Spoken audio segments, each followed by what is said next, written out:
Do you know what it takes to make a difference in your community? Well, you're in luck. We have a guest who knows exactly how it's done, so let's connect.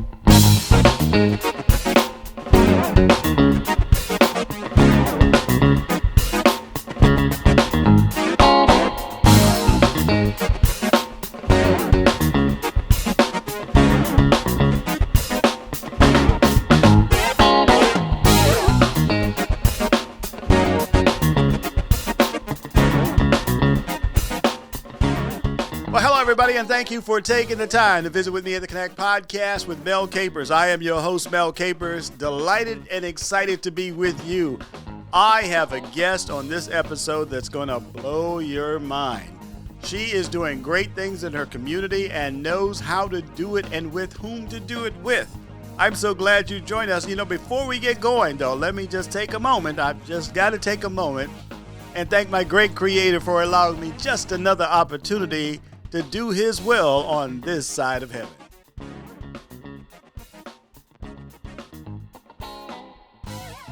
I also want to take this time to thank some great friends who've been with me through some thick and thin times, I tell you, but these three have been with me from the beginning. Can't thank them enough.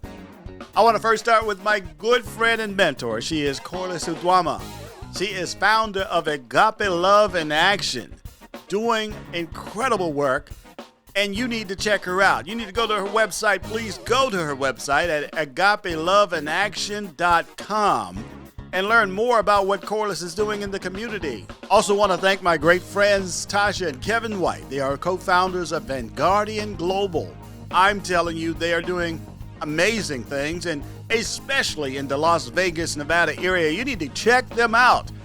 Please go to their website at vanguardianglobal.com. Also want to thank a true friend who has just kind of kept me going, kept me just uplifted and moving in the right direction. She is Ronalda Sullivan, and she is helping women around the world. Please go to her website. She's at ronaldasullivan.com. My guest for this episode has been doing great things. I'm telling you, when you hear her story, you're going to go, wow. And to do a little bit more, I want you to connect with her. She is Rev Dr Sande Bailey-Gwinn. She is a guest who's doing amazing things in the Georgia area as well as around the country and around the world. Her story is incredible. You've got to lock yourself where you got yourself. We've got more from our guests. We call her Dr. Sande. She's coming up in our first segment that we call the Meet and Greet.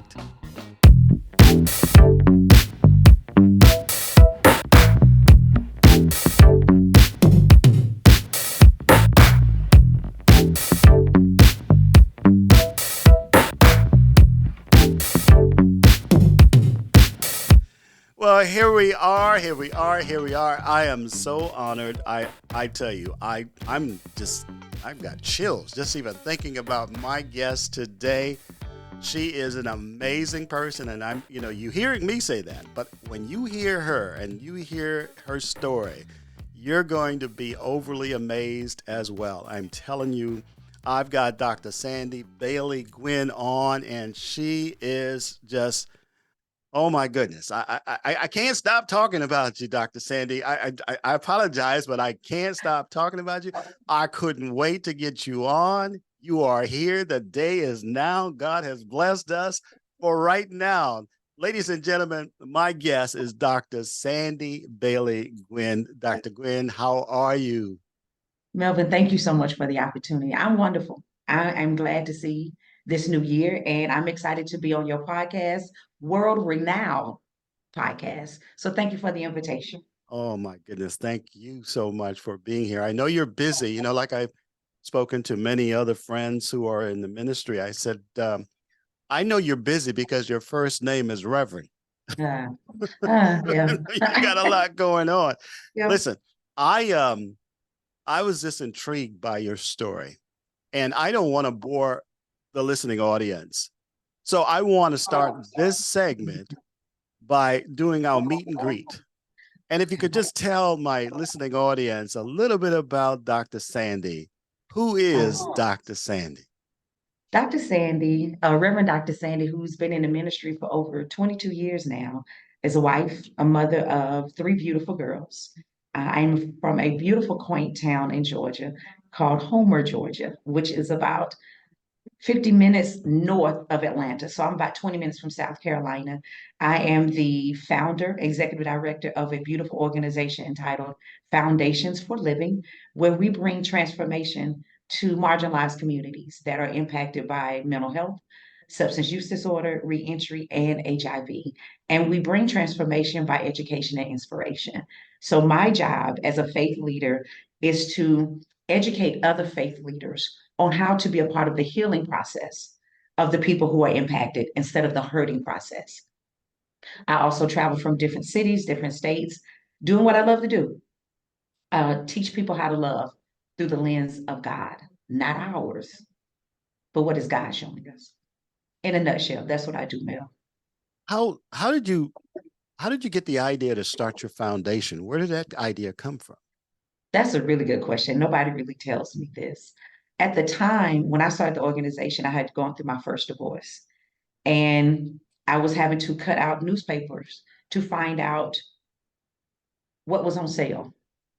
I was in the mortgage industry, so I knew how to read a credit report, but I was also broke in the mortgage industry. And I told my sister, I want to start an organization that teach single mothers how to use the credit report, how to budget, and how to make what they have stretch financially. And I was working for a mortgage company, and one day I was just mad. And I called my sister. I said, today I'm going to quit. And the industry was low. It was like 2013. Industry was low. I had been in the office for like 5 days straight. Nobody was in there and I was frustrated. I called my sister and I said, this is the day I want to quit my job.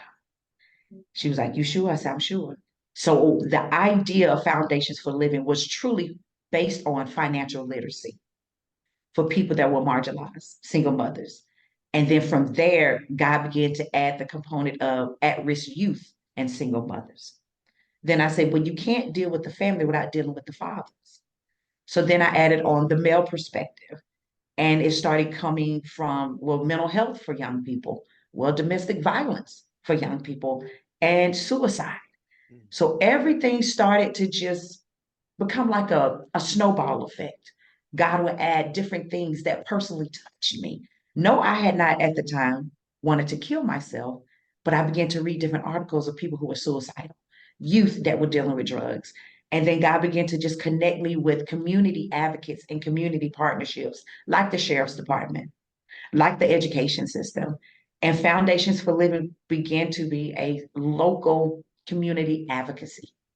And by the time 2015 rolled around, I added HIV. And then HIV was the component that compelled me. And I want to say compelled not only that, but it pushed me to an area that I knew nothing about in the South. That teenagers at that time in 2015 were being impacted the most with HIV. They, between ages of 14 and 24, their rates of positive cases were skyrocketing. And I'm like, whoa. Then I began to do the research. And from 2015 to 2024, I have been funded by a lot of organizations. I have collaborated with universities, all because I said yes.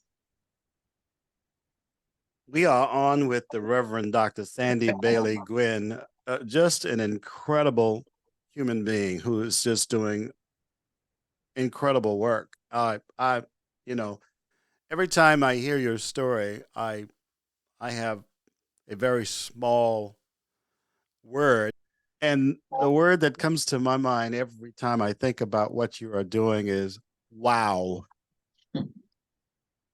Just wow, because it takes so much. Not, first of all, to be in the pulpit and to be bringing up three daughters, be in your second marriage, doing what you're doing in your community. And I learned that you also did a documentary. I want to show a real quick clip of your documentary, if you don't mind, so Not that at all. people can get the same feelings that I got when I saw it. So let's roll the tape here, and just a minute or two here. We'll just watch this. Absolutely.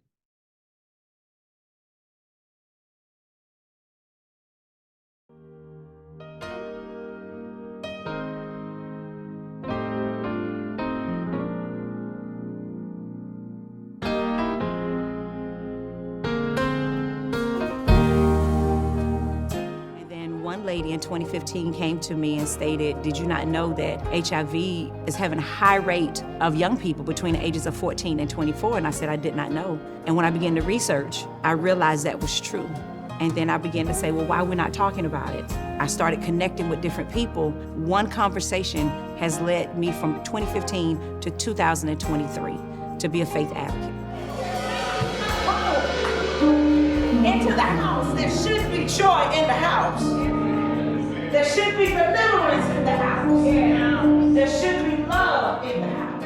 The vision for Jackson County, Jefferson, Georgia, is opening up because a lot of people really felt that AIDS and HIV was not a major issue anymore. So the more I talk about it, the more I market what I'm doing, the more questions. I may get a question or email, when are you doing something again?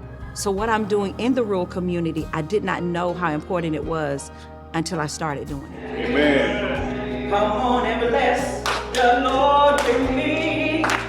Come on and bless the Lord. I didn't ask for it. I'm gonna be honest with you. This was something I didn't wake up and say, hey, I think I wanna be a faith advocate of HIV. The barriers that I have felt and received has truly been two things. The lack of knowledge within the church, the myths, the miseducation, undereducated about HIV. I never will forget there was this young man who had a conversation of why he refuses to go back to the church. In fact, he is a humanist, born and raised in the church.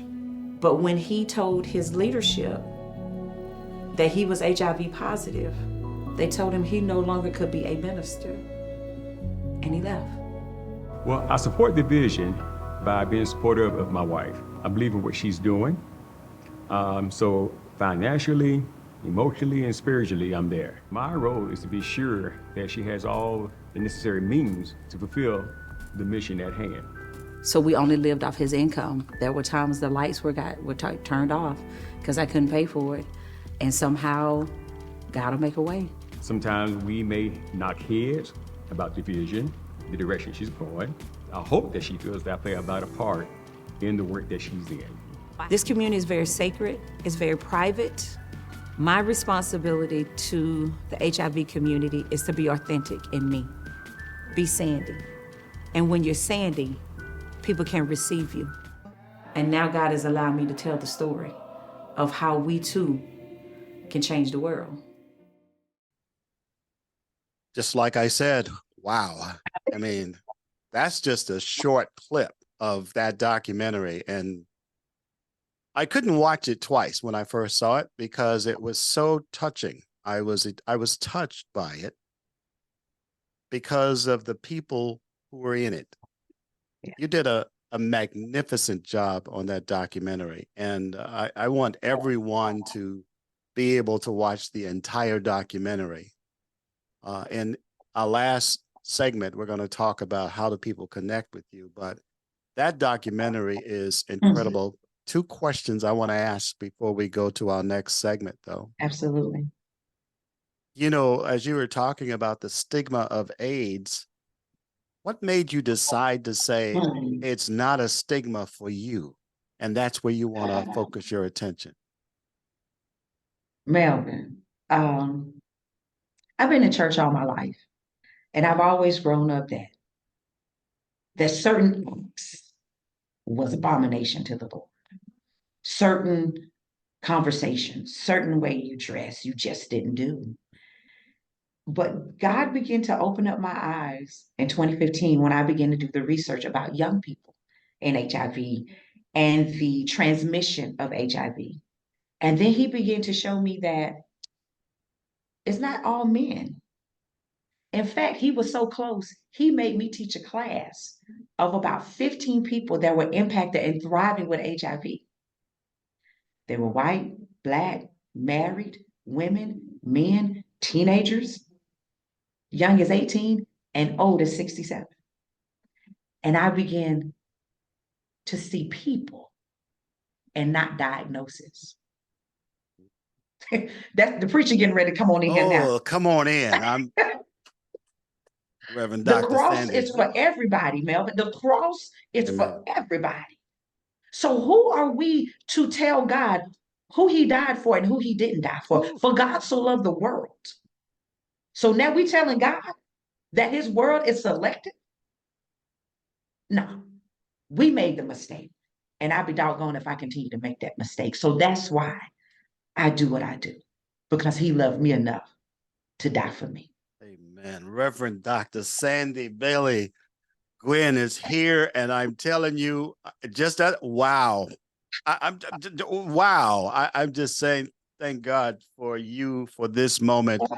Oh my, listen, I could be here all day, but we need to move on to our next segment. And our next segment is called On the Horizon. You ready to get to the next segment? Come on, let's make this happen. Let's Come on. do that. Let's do it now.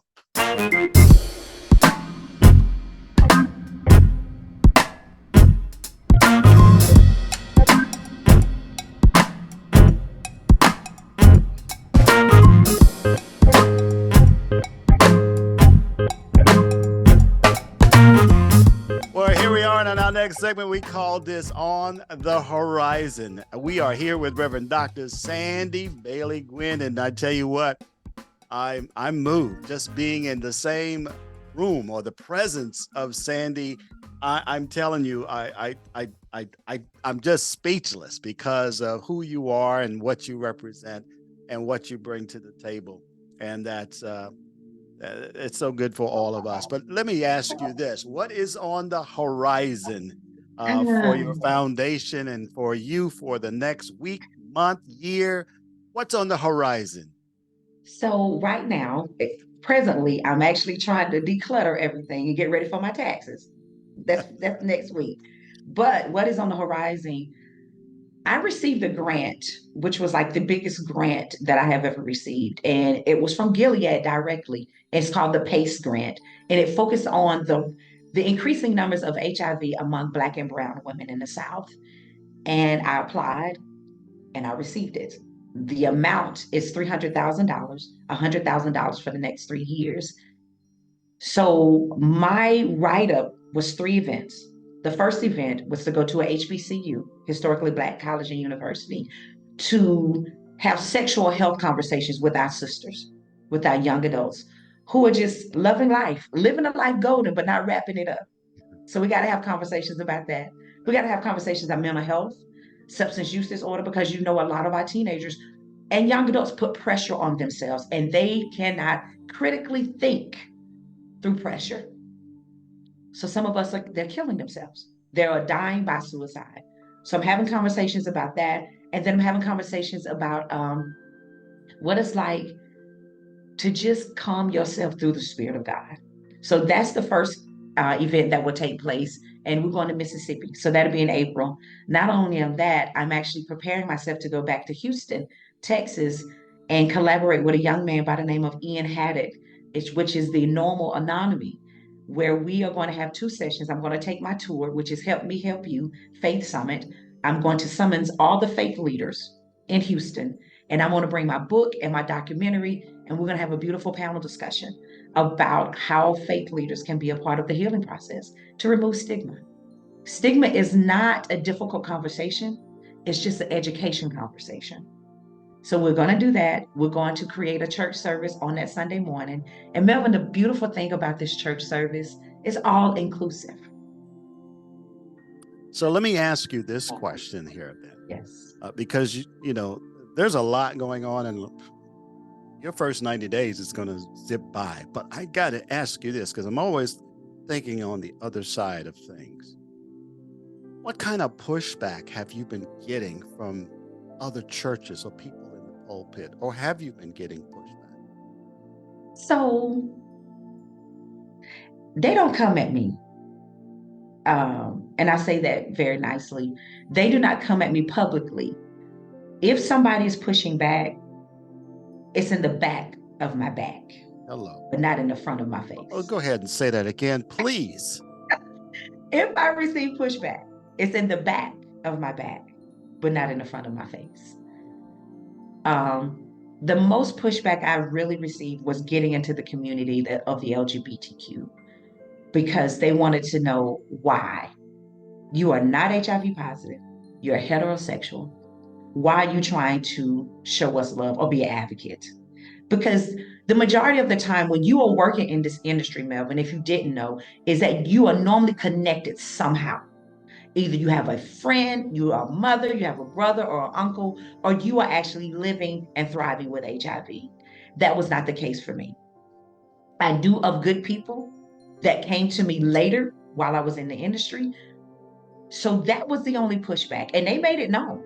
They came, they didn't have, I didn't have to worry about behind my back. No, they came to me in my face. We want to know why. And once they began to see my heart and that I didn't move, that I didn't change up on them, that's when I became uncle. Well, my husband becomes uncle and I'm auntie and now mama because they trust me to use my privilege to open up doors for conversations so they can walk in with me. Because I never go in by myself. I make pathways for people to have conversations. And then I bring in the community and say, this is your brother, this is your sister. This is even your mama. This is your pastor. This could be your doctor who is thriving with HIV. And then they look at me like, I had no idea. I know. That's why I'm here. So I use my privilege as a pastor of the community for over 22 years. I take my doctrine, I take the theology, and I take my stance. And I just love on the people. And we walk this thing out together. One last question before we get into our final segment. You make it sound, like I said before, so easy, so good. Everybody should be doing what Dr. Sande is doing because she is a success story. But here's my question to you. Was there ever a time, and if there was, when was it, that you just wanted to throw in the towel and just give up and said, I'm done. Can't do this anymore? How many times? There were times when I would fund this and our lights were cut off. And you saw that in the documentary. I'm like, why? Why should I keep educating people who don't want to be educated? Okay. So that was during probably like 20, before I got funding, before I received funding. So maybe 2017. Again, I told you, he was the only person working. Okay. Time after that is when the community, the LGBTQ community, would look at me crazy or kind of like put bad vibes or tell people she ain't real. And I would walk away feeling defeated. And I think the last time is in the documentary when I created the National Faith and HIV Worship Experience. And it was my first year in August, 2 years ago. We're going on our third year. And it was beautiful. And I had a young lady in the documentary, she danced. And she dropped my quilt that I created that I'm getting ready to send to the National Memorial Quilt. She dropped it on the floor and she danced over it. And it was beautiful. And I got a phone call.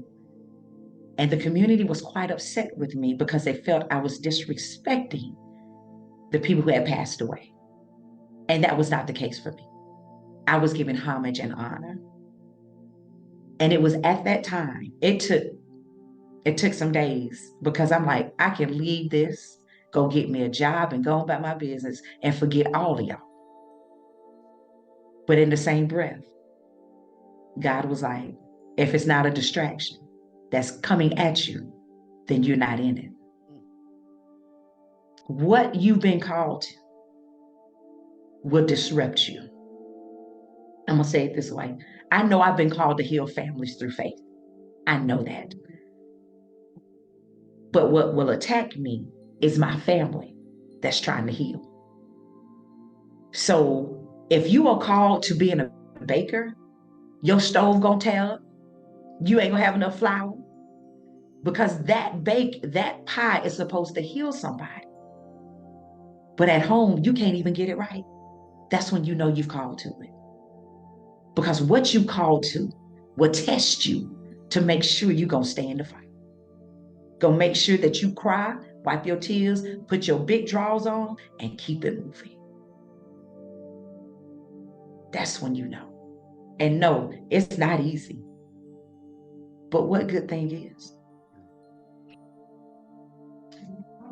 In the words of a poet back in the day, if you don't know, now you know. Reverend Dr. Sande Bailey-Gwinn is our guest, and she is turning it out.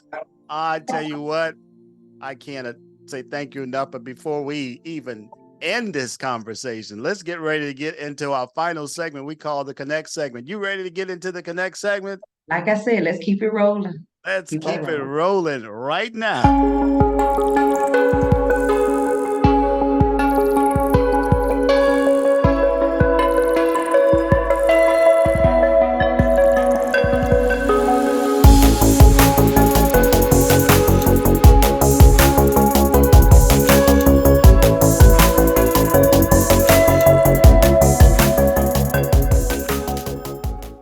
Well, here we are in our final segment. We call it the Connect segment. This is the segment where we try to figure out how in the world does the listening audience connect with Dr. Sande.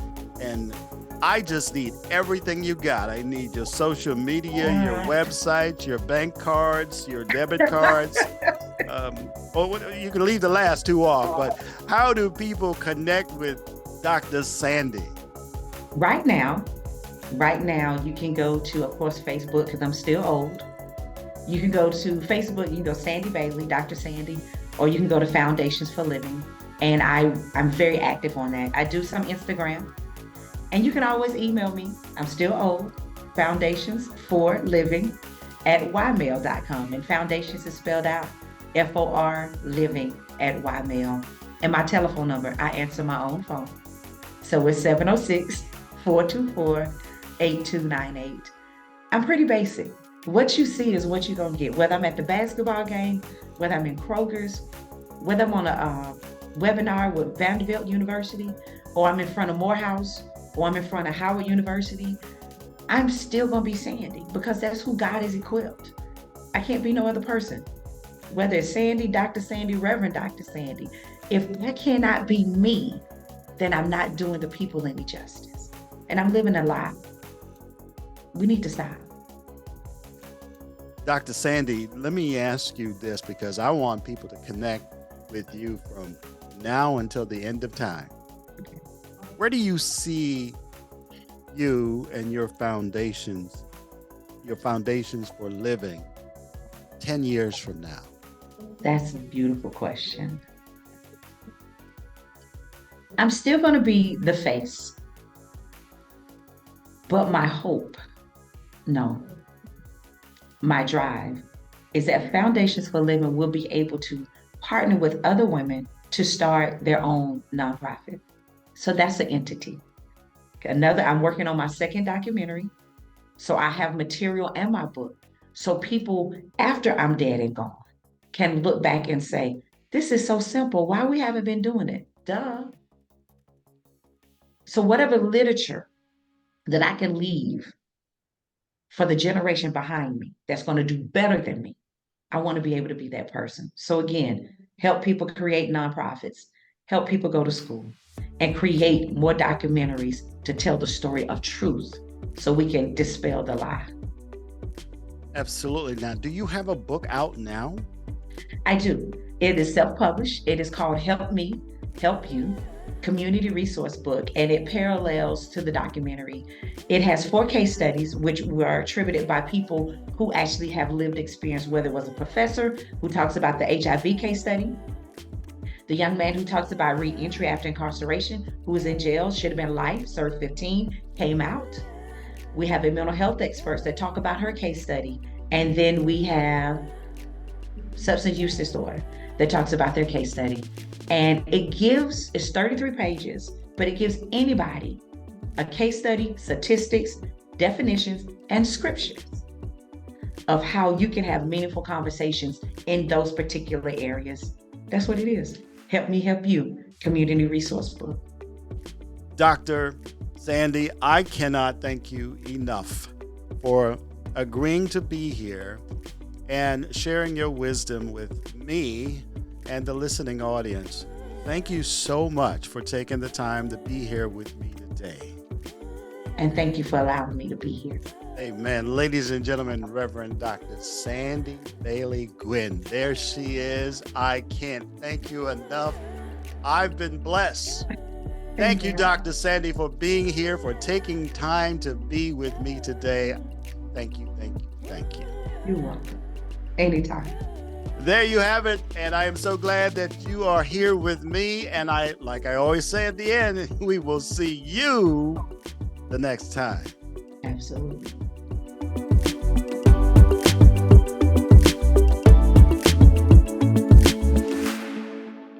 We'd love for you to subscribe to our podcast. You can find us on Apple Podcasts, Spotify, or wherever you get your podcasts. So please like, share, subscribe, and leave a review. You can also find us on social media. We're on Facebook, Instagram, Twitter, and LinkedIn at Mel Capers Coaching. Thanks again for tuning in, and we'll see you next time.